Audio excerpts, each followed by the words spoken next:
मैंने last time आपको क्या करवाया था मुझे याद ही नहीं, ऐसे लग रहा है काफ़ी टाइम बाद क्लास लग रही है ना, कुछ एक मंथ बाद क्लास लग रही है ऐसे लग रहा है मुझे। तो क्लाउड्स किए थे आई थिंक हमने, टाइप्स ऑफ क्लाउड्स, है ना। इसके बाद मैंने आपको करवाया था एयर मास के बारे में बताया था, बिल्कुल। और अब मैंने आपको बताना है कि कैसे किस किस तरह के एयर पास यानी कि कौन कौन से सोर्स रीजन होते हैं। हेडिंग डालिए सोर्स रीजन। एयर मास सबको पता है, air mass, what is air mass, क्या होता है, कोई बताएगा जरा मुझे।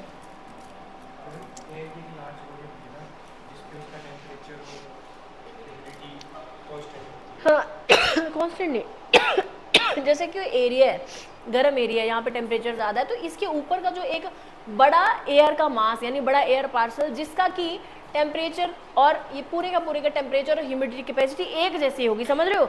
इस पूरी, ऐसा नहीं कि इधर अलग है इधर अलग है इधर अलग है, यानी कि इस पूरे के पूरे एयर पार्सल की ह्यूमिडिटी और टेम्परेचर एक जैसा होगा। समझे मेरी बात, आप समझ गए। अब मैंने आपको बोला था कि इसके सोर्स रीजन जो होते हैं ना वो आपने कैसे पहचानने हैं। तो आपको मैंने उस दिन कहा था कि मैं आपको दिखाती, बट आज डाटा पता नहीं आज ये चलता है कि नहीं चलता है। चल रहा था सुबह, चल पड़ेगा फिर। लिखिए सोर्स रीजन ऑफ एयर मास।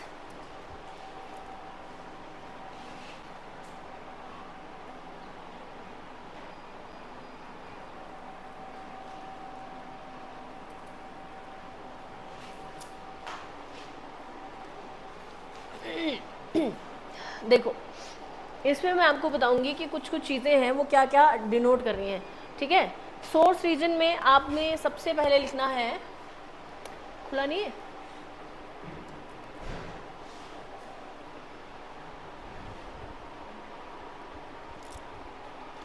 आपको अब तक पता चल चुका है कि कहाँ कहाँ आपको ठंडा इलाका मिलेगा, कहाँ कहाँ आपको गर्म इलाका मिलेगा, है ना।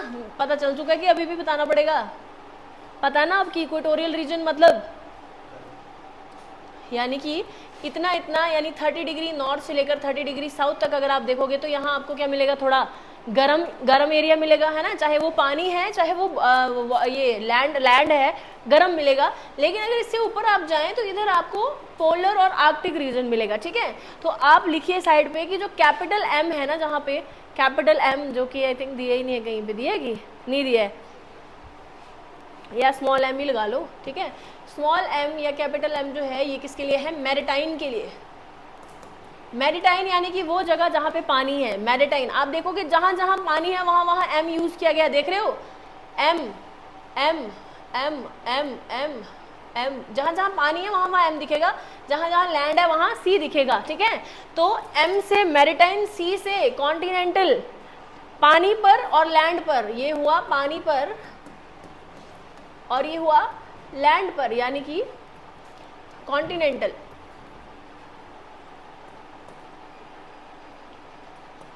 एचपीजीके में क्या पढ़ा आज, कुछ भी नहीं,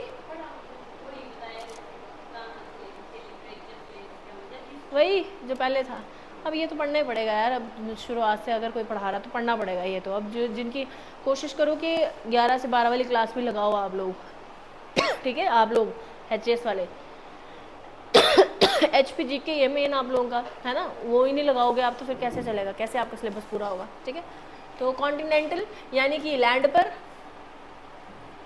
यानी जहाँ जहाँ लैंड है, जैसे यहाँ लैंड है तो सी दिख रहा है यहाँ पे, यहाँ लैंड है सी दिख रहा है, लैंड पे सी, ये भी लैंड है सी, लैंड है सी सी सी सी, है ना, ये सी। यहाँ पे एम दिख रहा है ना, यहाँ सी होता तो कब होता सी, जब लैंड होता। यहाँ लैंड नहीं है, क्या है, पानी है। यहाँ भी क्या है, पानी, पानी पानी में एम एम, और सी कहाँ दिख रहा है आपको, कॉन्टिनेंट के ऊपर जहाँ दिख रहा है, ठीक है। उसके बाद देखिए पोलर एरियाज पे क्या क्या यूज किया जाएगा, पी और ए। पी यानी पोलर, ए यानी आर्कटिक। आर्कटिक मतलब ए और पी यूज किया जा रहा है, यानी ठंडे क्षेत्रों के लिए, ठंडे क्षेत्रों के लिए, ठीक है, ठंडे क्षेत्रों के लिए। टी और ई, अगला लिखिए टी और ई। टी यानी ट्रॉपिकल एयर मास, इक्वेटोरियल,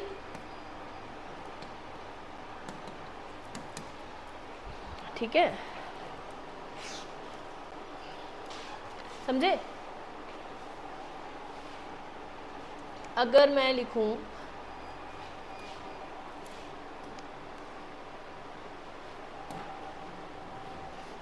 अगर मैं लिखूं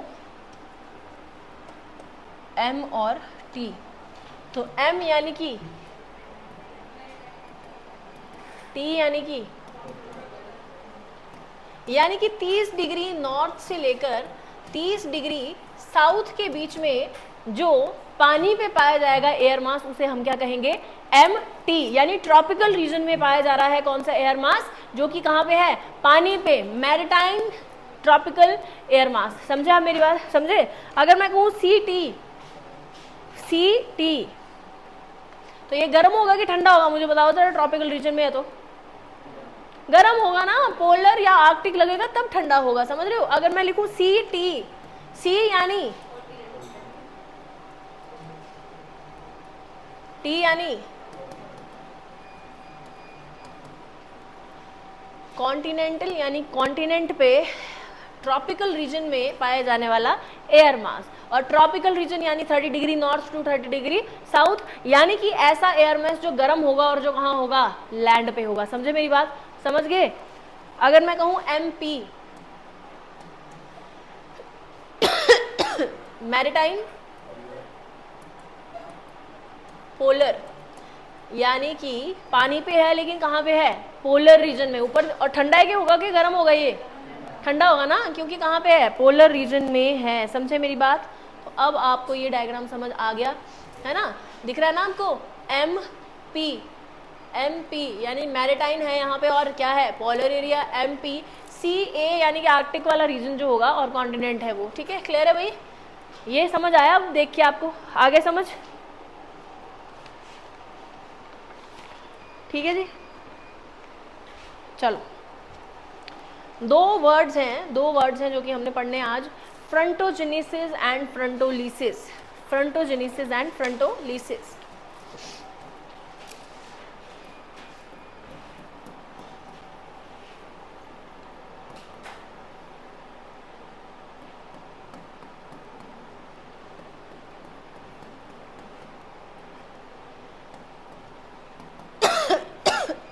एक तो यार मेरी खांसी नहीं बंद हो रही है, क्या करूँ समझ नहीं आ रहा। कल मैंने कोई कफ सिरप ठीक ठाक पी लिया हुआ है, फिर भी वो बात नहीं बनी कि सुबह मेरा गला जल पड़े, पर थोड़ा ठीक है कल से, कल तो बुरा हाल था।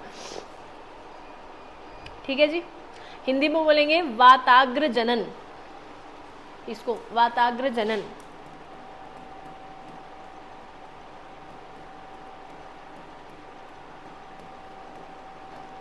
देखो मेरी बात सुनना, फ्रंटोजेनेसिस समझते हैं पहले क्या है। ठीक है, फ्रंटोजेनेसिस समझेंगे पहले। आपने दो तरह के डायग्राम बनाने हैं। ठीक है, एक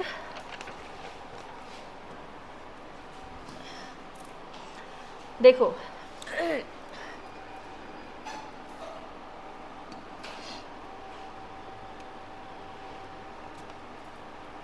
लाल से जो मैं बनाऊंगी वो है आपका वार्म एयर मास। ठीक है, वार्म एयर मास, और जो नीले से बनाऊंगी वो होगा cold air mass. Air mass समझ गए हो ना अब आप, एयर मास क्या है, बड़ा एक एरिया, जहां बड़ा एयर का एक एरिया, बड़ा एरिया एयर का। ठीक है, दो कंडीशंस लिए हैं हमने, इस उसमें ये एक्टिव है, और ये स्टेबल। समझ रहे हो, यानी कि एक मूव कर रहा है और एक स्टेबल है। ठीक है, और इस केस में ये स्टेबल है और ये एक्टिव यानी मूव कर रहा है। दो सिचुएशंस बताई हैं आपको मैंने, जहां पे एयर मासेस दोनों आपस में टकराएंगे, एक कोल्ड एयर मास, एक वार्म एयर मास। एक में क्या होगा, एक में एक्टिव वाला एक्टिव होगा और दूसरे वाले में कोल्ड वाला एक्टिव होगा। समझ रहे हो, जो एक्टिव है वो मूव करेगा, जो स्टेबल है वो खड़ा रहेगा वहीं पे। समझे मेरी बात। तो देखते हैं कि दोनों सिचुएशन में किस तरह के बादल बनते हैं और क्या होता है। समझे नहीं लग रहा कुछ भी। चश्मे वाले सर आपको पता लग गया पक्का। कई बार मैंने ऐसा भी देखा है ना, अब योगेश को तो खैर हुआ है, पुलिस कांस्टेबल के बैच में ना स्टार्टिंग में बच्चे ऐसे पहन के आ रहे थे, आधे तो चश्मा पहन के बैठे हैं कूल बन के झूठी ऐसे ही। आई फ्लू आधों को नहीं हुआ था, आधों को हुआ था। ठीक है, अब देखो इसमें क्या होगा, ये क्या है, स्टेबल, कोल्ड वाला स्टेबल है ना, तो क्या होगा, लाल वाला बढ़ेगा इसकी तरफ, है ना। जब ये बढ़ेगा आपको नहीं लगता ये एक दीवार की तरह होगा, कोल्ड वाला एयर मास यानी थोड़ा हैवी, है ना, और ये जब होगा ये थोड़ा, तो ये आपको नहीं लगता धीरे धीरे धीरे टकरा के ऊपर उठेगा, यानी कि ये जो एयर मास होगा ना ये तो स्टेबल है, ये आपको ऐसे दिखेगा, ऐसे ऐसे ऐसे ऐसे ऐसे करके उठता हुआ दिखेगा, समझ रहे हो, यानी कुछ इस तरीके का फ्रंट बनेगा इसका फ्रंट कुछ इस तरीके का बनेगा, समझ रहे हो, टेढ़ा, समझ रहे हो मेरी बात।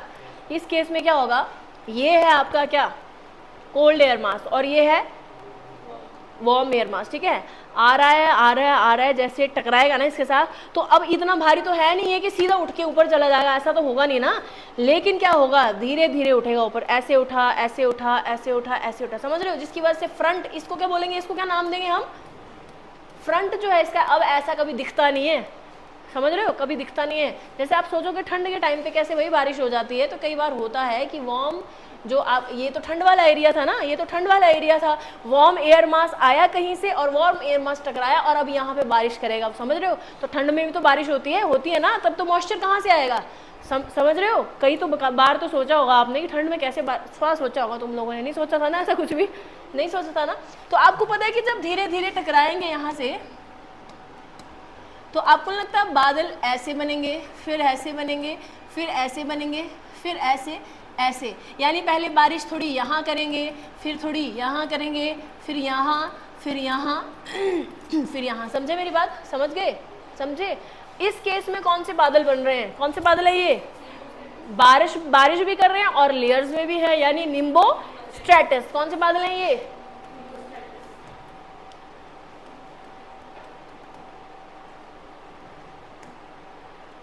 निम्बो स्ट्रेटस, ठीक है, निम्बो स्ट्रेटस, क्लियर है, क्लियर है इतनी बात, ठीक है। तो एक तरफ बनेगा आपका निम्बो स्ट्रेटस बादल ठीक है जी, जिसमें कोल्ड एयर मास जो था, कोल्ड एयर मास जो था वो क्या था, स्टेबल, और वार्म एयर मास जो था वो क्या था, एक्टिव, समझे, समझ गए, इस केस में समझ गए। ठंड के दिनों में कई बार हम कोल्ड एयर मास में जब रह रहे हैं, हमारे एरिया में पूरा कोल्ड है, ठीक है, लेकिन कहीं ना कहीं से थोड़ा वार्म एयर मास आएगा और वो क्या करेगा, इसी तरीके से बारिश करवाएगा, क्लियर है। यहाँ देखो यहाँ ये स्टेबल है और मूव कौन कर रहा है, कोल्ड एयर मास। आपको पता है कोल्ड एयर मास यानी कि भारी, भारी है ना, ये टकराया इससे और सीधा ऐसे ऊपर जाएगा, समझ रहे हो मेरी बात, ये भारी है और ये हल्का है, इसको देखो हमेशा बारिश इससे होगी, इस वाली उससे होगी, हवा से, गर्म हवा से, जिसमें मॉइस्चर है थोड़ा बहुत, कोल्ड वाले में इतना मॉइस्चर नहीं होता, समझ रहे हो। तो ये आया और ये आपस में टकराया, अब ये हल्का सा था, ये जैसे ही, क्योंकि मूव अब कौन कर रही है, भारी चीज कर रही है, मूव कर रही है ऐसे और ऐसे करके ऊपर गया सीधा, समझ रहे हो मेरी बात, यानी कि इसने इसको सीधा ऊपर किया, इससे सीधा बादल बनेगा, सीधा एक बादल बनेगा जो कि सीधे ऊपर जाते क्या कर देगा, बारिश। इस बादल को क्या नाम देते हैं हम, क्यूमुलोनिम्बस, जो सीधा बन गया वूल शेप में और बारिश कर रहा है, इसको क्यूमुलोनिम्बस नहीं बोलते हैं हम। इस केस में इसका फ्रंट ये बना है, एक केस में फ्रंट सीधा बन रहा है, ठीक है, ये जब टकराएंगे आपस में, एक केस में सीधा बन रहा है और एक केस में ऐसे टेढ़ा बन रहा है, समझ रहे हो मेरी बात, समझ रहे हो मेरी बात, समझ रहे हो। अब ऐसा डंडा खड़ा हुआ दिखता नहीं है, यहाँ पे इमेजिनरी स्लोप है ये, समझ रहे हो, ये इमेजिनरी स्लोप है, हवा भी कौन सा दिखेगी तुम्हें कि आएगी और फिर ऐसे एक फ्रंट बनाएगी, ऐसा होता है कभी नहीं होगा ना, ये इमेजिनरी स्लोप है, याद रखना, ठीक है। ये ज़्यादातर HCS वालों के लिए है कंसेप्ट, HCS और UPSC वालों के लिए कंसेप्ट है, TGT वालों के लिए तो कहाँ इतना पूछा जाएगा, ठीक है लेकिन फिर भी समझ लो, समझना कोई बुरी बात नहीं है, अगर समझ आ जाता है ठीक है, नहीं तो ज़्यादा प्रेशर मत लो अपने ऊपर कि आने वाला है ये पेपर में।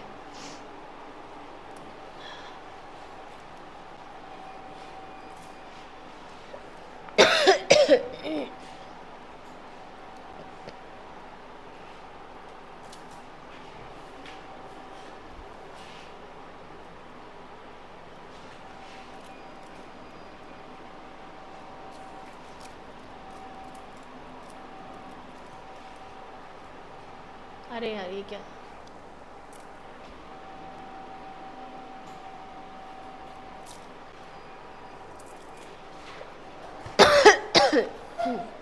इसी प्रोसेस को फ्रंटोजेनेसिस कहा जाता है, ठीक है, इसी प्रोसेस को फ्रंटोजेनेसिस कहा जाता है। देखो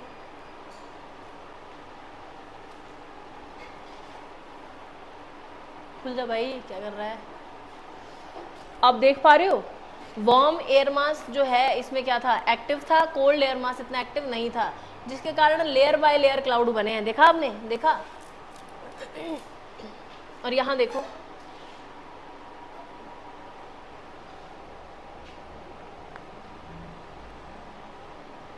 अच्छा, जिस हवा के कारण जो फ्रंट बनेगा उसको वही नाम दिया जाएगा, ठीक है। वहां पे गर्म हवा के मूव करने से वो फ्रंट बन रहा था ना, तो उसे बोलेंगे हम वार्म फ्रंट। और जहां पे कोल्ड हवा के बनने से फ्रंट बनेगा उसे बोलेंगे हम कोल्ड फ्रंट। तो आप देख सकते हैं कि ये रहा आपका कोल्ड फ्रंट। कोल्ड फ्रंट यानी कि कोल्ड एयर मूव कर रही है, तो इस केस में कौन सा बादल बनेगा, क्यूमुलोनिम्बस। ये देखो यहाँ पे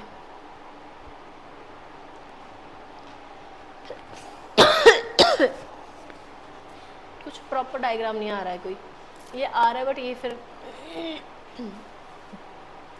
ये मैं इसलिए समझा रही हूँ ताकि आपको आगे वो भी समझ आ जाए। ये देखो वार्म फ्रंट आया, ये सीधा बना है यानी कि कोल्ड फ्रंट मूव कर रहा था यहाँ पे, ठीक है। तो प्रॉपर डायग्राम देखिए ना एक,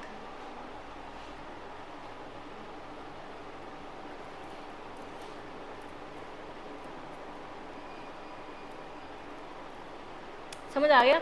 आपकी किताब में ऐसे ऐसे दिए हैं डायग्राम, सोच लो आप कैसे समझोगे उनको, है ना। अगर आप यहाँ नहीं समझे थे तो ये क्या पता लगता आपको क्या हो रहा है, ये गर्म हवा जा रही है पर ठंडी उधर से आ रही है, लगता पता, ये नहीं लगता ना पता। ठीक है जी, क्लियर है। तो फ्रंटोजेनेसिस क्लियर हो गया आपको, ठीक है। वार्म फ्रंट कब बनेगा, जब वार्म एयर जो होगी एक्टिव होगी। कोल्ड फ्रंट कब बनेगा, ये है आपका कोल्ड फ्रंट, ये है आपका, और ये है आपका डन, ठीक है जी, क्लियर है, समझ आ गया इतना, ठीक है। अब क्यूमुलोनिम्बस देख लो, जब ऐसी बारिश होगी ना, जब कोल्ड फ्रंट बनेगा, तो ये बारिश आपको नहीं लगता एकदम से बादल बने हैं तो ज्यादा टाइम तक नहीं रहेगी। लिख लो इसके बारे में, ये बारिश कहाँ पे होगी, ठंडी जगह पर। लिख लो, पहला पॉइंट लिखो बारिश एक तो कहाँ होगी, ठंडी जगह पे, ठीक है। लिख लो there will be temperature inversion in front. Temperature inversion पता ना आपको, टेम्परेचर इन्वर्जन यानी कि जब नीचे कोल्ड हो जाए और ऊपर वार्म हो जाए, तो होगा कि नहीं होगा, कोल्ड एयर मास मूव कर रहा है ना, इसको धक्का देके ऊपर पहुंचा देगा, नीचे कोल्ड और ऊपर वार्म, तो टेम्परेचर इन्वर्जन देखने को मिला कि नहीं मिला। जिनको पता है वो लिख लो। हैवी रेनफॉल, या ये जो होगा इसके कारण क्या होगा heavy rainfall but for short duration, कुछ टाइम के लिए होगी, ज्यादा लंबे समय तक नहीं होगी ये हैवी रेनफॉल। एकदम से बादल बना है ना, ये गिरेगा तो हैवी रेनफॉल है ना, लेकिन ज्यादा लंबे समय तक नहीं होगी, और लिमिटेड रीजन में होगी, यानी कि ये इतने इतने रीजन में होगी बारिश, समझ रहे हो, जिधर ये बादल उठा है, समझे। तो क्या क्या पॉइंट याद रखने आपने, एक तो क्यूमुलोनिम्बस क्लाउड बन रहे हैं यहाँ पे, दूसरा टेम्परेचर इन्वर्जन हो रहा है, तीसरा जो बारिश होगी वो होगी किसमें, ठंडे वाले रीजन में, है ना, जिसके कारण होगा क्या, कुछ टाइम के लिए होगी बारिश हो, ठीक है, समझ रहे हो, बारिश कुछ टाइम के लिए हो रही है, और साथ में क्या हो रहा है, कुछ ही एरिया पे, छोटे छोटे एरिया पे हो रही है, दूसरी जगह आप देखो वहां पे, ठीक है। तो लिख लो इसके बारे में। अब ये लिमिटेड रीजन में होगी, क्या ये लिमिटेड रीजन दिख रहा है आपको, यहाँ से होना स्टार्ट हुई है और होते होते कहाँ तक हो रही है, यहाँ तक, कितना बड़ा एरिया कवर करेगी ये बारिश, समझ रहे हो। लिखिए कि ये वाइड स्प्रेड रेनफॉल होगी, there will be a wide spread rainfall, wide spread rainfall.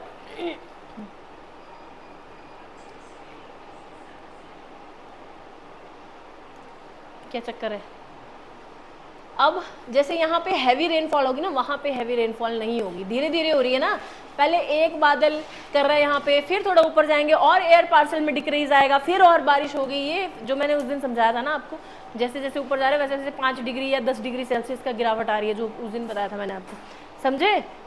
और काफ़ी लंबे समय तक होगी ये रेनफॉल, ठीक है, यानी ऐसे ऐसे यहाँ तक लग रही है, फिर यहाँ होगी, फिर यहाँ होगी, समझ रहे हो।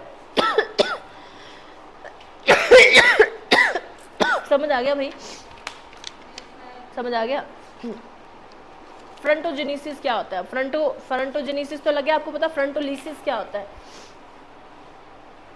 फ्रंटोलिसिस होता है कि एक टाइम आता है कि ये सारा उठ के खत्म हो जाता है ना, ये स्लोप खत्म भी तो होता है फ्रंट, समझ रहे हो। ये जो फ्रंट बना है ये खत्म भी तो होगा, तो उसी प्रोसेस को बोल देते हैं कि क्या, लिखिए जब फ्रंट एंड होने लगता है तो और एक ही एयर मास बचता है, जब फ्रंट एंड होने लगता है और एक ही एयर मास बचता है। समझे मेरी बात? ये जो फ्रंट है ना, ये स्लोप ये खत्म होने वाला है, समझ रहे हो? यानी एक ही एयर मास बचेगा इस एरिया में, दूसरा खत्म हो जाएगा, बारिश हो जाएगी उससे।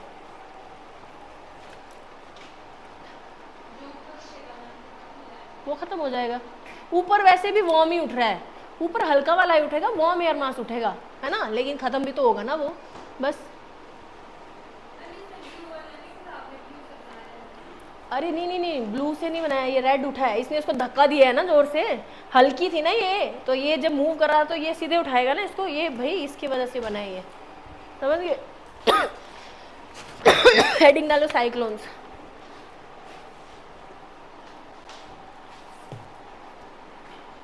ये मेरी बुक यहाँ कैसे पहुंची?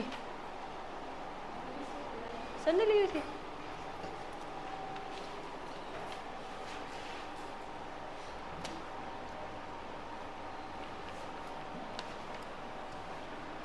साइक्लोन्स हेडिंग डाली, very very important.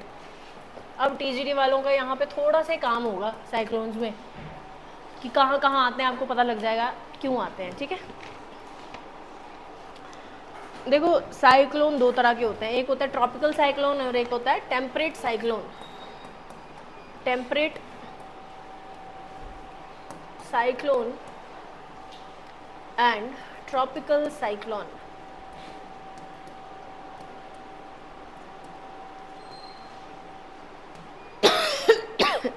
Temperate cyclone and cyclone को अगर मैं ऐसे हिंदी में लिखूं तो क्या बोलते हैं?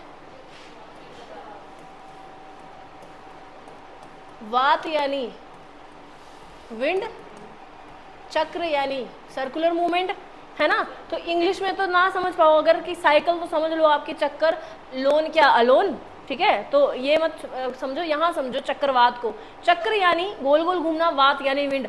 जब विंड गोल गोल डायरेक्शन में घूमने लग जाती है उसको क्या बोल देते हैं हम? साइक्लोन्स, ठीक है? आते कैसे हम ये देखेंगे।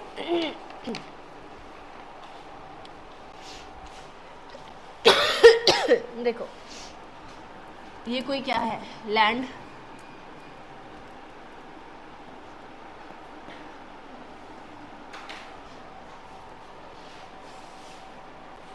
ठीक है? ये क्या है आपका? लैंड।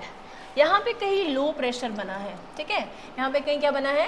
लो प्रेशर, ठीक है? अब साइक्लोन जो है ना, ये धरती पे भी आते हैं और पानी में भी आते हैं। ट्रॉपिकल रीजन्स में, जो ट्रॉपिकल रीजन है ना आपका 30 डिग्री नॉर्थ से लेकर 30 डिग्री साउथ, वहाँ पे ये सिर्फ उसी पे आते हैं, पानी पे आते हैं। लेकिन उससे ऊपर जब टेम्परेट साइक्लोन्स आते हैं ना, देखो टेम्परेट यानी कि 30 डिग्री से ऊपर वाला एरिया, 30 डिग्री से 60 डिग्री के बीच में, ठीक है? तो वहाँ पे ये वाले साइक्लोन जो है ये लैंड पे भी आ सकते हैं और वाटर पे भी आ सकते हैं। ये वाले ट्रॉपिकल साइक्लोन जो है ये सिर्फ और सिर्फ कहाँ आते हैं? पानी पे। इंडिया जो है वो दोनों तरह के साइक्लोन्स को क्या करता है? एक्सपीरियंस। कैसे करता है आप देखोगे, 30 डिग्री के ऊपर जो है वो आधा इंडिया है और 30 डिग्री के नीचे वो आधा इंडिया है, समझ रहे हो? तो जो 30 डिग्री के नीचे वाला है ये कौन से वाले साइक्लोन्स एक्सपीरियंस करेगा? ट्रॉपिकल। और जो इसके ऊपर वाला है ये कौन सा वाला? टेम्परेट। यानी कि यहाँ पे पानी नहीं है बेशक, लेकिन यहाँ साइक्लोन आता है, ठीक है? वेस्टर्न डिस्टर्बेंस भी उसी को कहते हैं, समझ गए? तो लैंड पे भी आता है ना ये, इसलिए बोला जा रहा है। अब ये इसके बारे में हम बात करते हैं, कब ये कब होता है? देखो लो प्रेशर कब बनता है? जब बड़ी सारी हीट हो, है ना? लो प्रेशर बना और इस लो प्रेशर को पूरा करने के लिए हर तरफ से क्या आए? हाई प्रेशर, उसे क्या कह देते हैं हम? साइक्लोन। लेकिन अभी कैसे साइक्लोन? ये तो सीधा सीधा आया, गोल गोल थोड़ी घूमा। गोल गोल ये कब घूमेगा? देखो मैं आपको ये कहने की कोशिश कर रही हूँ, आपको कोरियोलिस फोर्स के बारे में पता है ना? कोरियोलिस फोर्स के बारे में पता है। अब अगर यहाँ पे कोरियोलिस फोर्स लगती है, यानी ये नॉर्थ में होता है, ये वाला साइक्लोन नॉर्थ में आ रहा है, नॉर्दर्न हेमिस्फीयर में, तो कोरियोलिस फोर्स किस तरफ जाएगी? राइट साइड को डिफ्लेक्ट करेगी ना। कोरियोलिस फोर्स नॉर्थ में राइट साइड को डिफ्लेक्ट करती है और साउथ में लेफ्ट साइड को डिफ्लेक्ट करती है। तो नॉर्थ साइड पे मान लेते हैं इसको कि ये नॉर्थ में कहीं है, तो ट्रॉपिकल साइक्लोन आ रहा है, तो ये किस साइड को डिफ्लेक्ट करेगा? ऐसे ऐसे ऐसे। आपको नहीं लगता कि ये गोला सा बनने लग गया? हुआ ना? चक्कर बना कि नहीं बना? तो घूम रहा है ना ये। तो वैसे ही साइक्लोन आते हैं, समझ गए मेरी बात? अब देखो ये जो लो प्रेशर बना है ना कहीं, आइसोबार पता है आपको क्या होता है ना?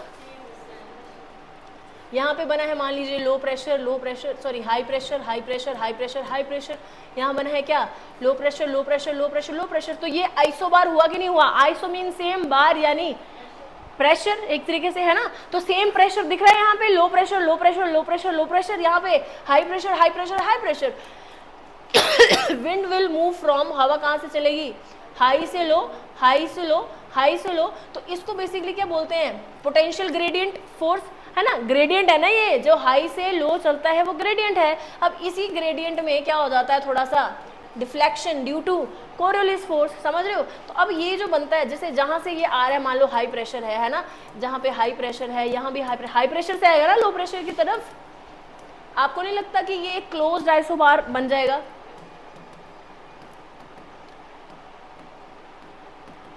है ना। तो ये क्लोज्ड आइसोबार बना कि नहीं बना, क्लोज्ड आइसोबार बना कि नहीं बना, बना कि नहीं बना, बना ना।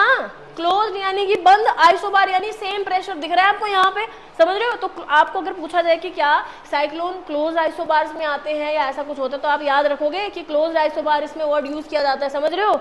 लिख लो, लो मतलब क्या क्या चाहिए होता है साइक्लोन के लिए, low pressure in centre, sorry low pressure in centre and closed isobars and close. समझ आया, राजीव को तो कुछ समझ नहीं आया। अब देखो जिन्होंने बीच में क्लासेस लगाई है या पिछली क्लासेस नहीं लगा रहे हैं, बीच बीच में क्लासेस लगा रहे हैं ना, उनके लिए दिक्कत होने वाली है, ठीक है। अब जिनको पता है कि प्रेशर ग्रेडियंट में किसको कह रही थी, है ना, प्रेशर ग्रेडियंट वर्ड यूज किया था ना मैंने, कि जब यहाँ हाई प्रेशर से लो प्रेशर ट्रेवल करता है तो इसे प्रेशर ग्रेडियंट कहा जाता है। समझ आई, समझ आई। तो low pressure in centre and, अब मेरी बात ध्यान से सुनना,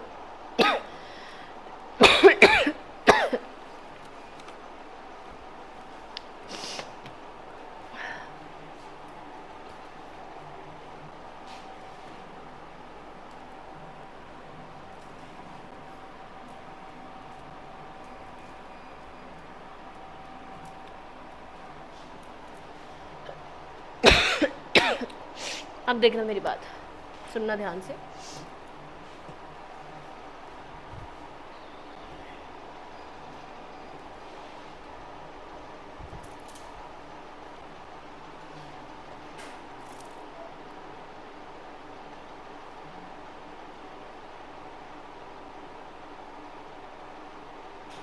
देखो मान लेते हैं कि ये वाला एरिया इतना इतना 30 डिग्री नॉर्थ है और कितना है 30 डिग्री साउथ,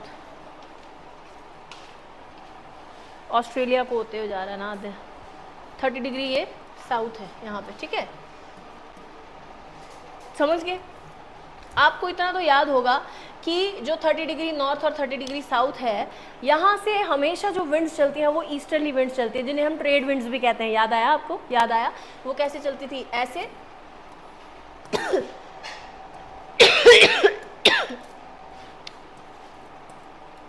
थोड़ा ज़्यादा नीचे बन गया, बट आप समझ जाना मैं जो बोलने की कोशिश कर रही हूँ, ठीक है। ईस्टर्ली विंड्स चलती थी यहाँ पे, यहाँ ईस्टर्ली विंड चलती हैं, यानी कि यहाँ का पानी भी इस तरफ को मूव करेगा। मैंने आपको कहा था मेरे हाथ में गिलास है या कोई कटोरा है, अगर मैं फूंक मारूंगी तो पानी उस तरफ को जाएगा कि नहीं जाएगा, समझ रहे हो। पानी मूव नहीं भी कर रहा है फिर भी जाएगा। तो अगर इस तरफ को ये हवाएं चल रही हैं तो आपको नहीं लगता पानी भी इस तरफ को मूव करेगा, करेगा ना। अब मैंने आपको बताया था पानी जब मूव करता है, मान लो ये एक पानी का एरिया है, ठीक है, ठीक है, यहाँ पे इस तरफ को मूव कर, आपको नहीं लगता कि ये ऊपर जो पानी गर्म हो रखा है वो सारा इस तरफ को मूव करेगा, इस तरफ को, यानी ऐसे हो जाएगा ये, और जो ठंडा पानी है वो इस तरफ आ जाएगा ऊपर को, समझ रहे हो।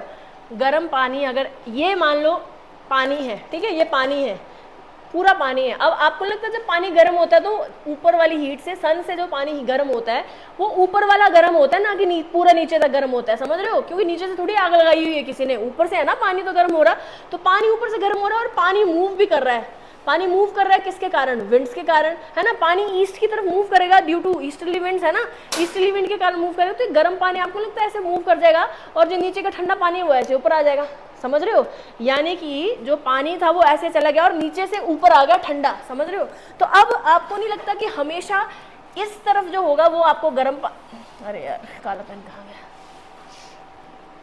जो ये वाला साइड होगा यहाँ आपको गर्म पानी देखने को मिलेगा, यहाँ आपको ठंडा पानी देखने को मिलेगा, यहाँ गर्म पानी यहाँ ठंडा पानी, क्योंकि यहाँ वाली पानी जा चुका है, यहाँ पे गर्म पानी, यहाँ क्या बचा ठंडा पानी।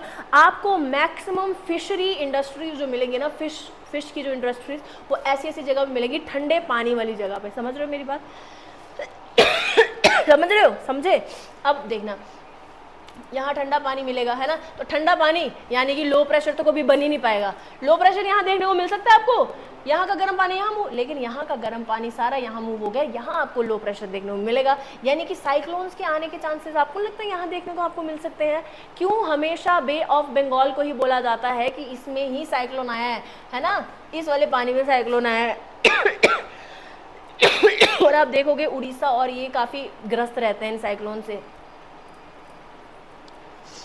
है ना, होता है ना ऐसा, क्योंकि साइक्लोन जो है गोल गोल गोल गोल मूव करके इन वाले एरियाज को करता है क्या, इफेक्ट। समझे मेरी बात? हमेशा ये वाले एरियाज में कभी साइक्लोन आपको देखने को नहीं मिलेगा। समझे मेरी बात? रीज़न समझे आप क्यों हुआ ऐसा? समझ गए? क्योंकि लो प्रेशर चाहिए होता है साइक्लोन्स के लिए, है ना। लो प्रेशर कहाँ बनेगा? जहाँ गर्म पानी देखने को मिलेगा, है ना। गर्म पानी कहाँ देखने को मिलेगा? यहाँ पे। ऐसा होगा कि नहीं होगा? समझे मेरी बात? ठीक है, तो साइक्लोन यहाँ देखने को मिलेगा। मैं पानी पी के आती है, उतनी देर इसको ऑब्जर्व करो। यार बुरा हाल हो रहा है मेरा खांसी से।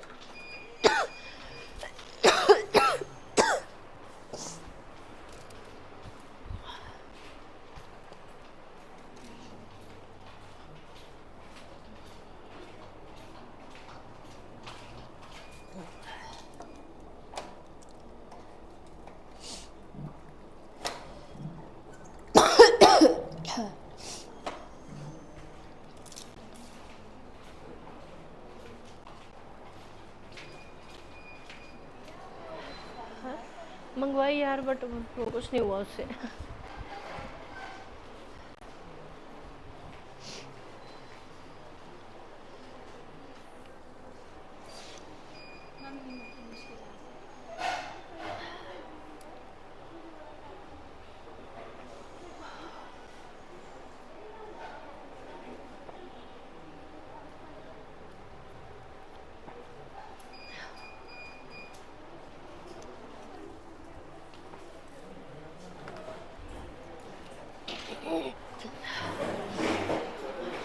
हाँ आप जा सकते हो। समझ आई मेरी बात? मैं क्या बोलने की कोशिश कर रही हूँ कि आपको जो दिखेंगे साइक्लोन्स हो यहाँ देखने को मिलेंगे इन एरियाज में, ना कि ठंडे इलाकों में। समझ गए पहली बात ये? अब समझ गए ना कि क्या है क्या नहीं है? तो लिख लीजिए, साइक्लोन्स ईस्टर्न साइड पर ज़्यादा देखने को मिलते हैं। ईस्टर्न साइड, ये ईस्टर्न साइड ही है ना, ये ईस्टर्न साइड, ये ईस्टर्न साइड, ये ईस्टर्न साइड, ईस्ट वाली साइड को, किसी भी कॉन्टिनेंट की ईस्ट साइड पे आपको ये साइक्लोन ज़्यादा देखने को मिलेंगे। वेस्ट साइड पे क्योंकि क्या होगा, ठंडा पानी होगा ना। समझ के ये साइक्लोन ईस्ट साइड पे ज़्यादा देखने को मिलते हैं। ड्यू टू, क्या है कारण इनका? Due to trade winds slash easterly winds. मेरे सर दर्द होगी खांस खांस के, पीठ दर्द और सर दर्द। Due to trade winds, trade winds या ईस्टर्ली विंड्स बोलो, ठीक है। अब आपको पता है जो आपकी इसके ऊपर वाली चलती है विंड्स, वो चलती है कौन सी? Westerly winds. वेस्टर्ली विंड्स, तो आपको लगता है यहाँ पे जो इंडिया का ये वाला भाग है, यहाँ पे वेस्टर्ली विंड्स, ये तो इधर की बात हो रही थी ना अब, है ना। यहाँ वेस्टर्ली विंड्स, तो टेम्परेट साइक्लोन जो है वो हमेशा वेस्टर्न मार्जिन को इफेक्ट करते हैं, ठीक है।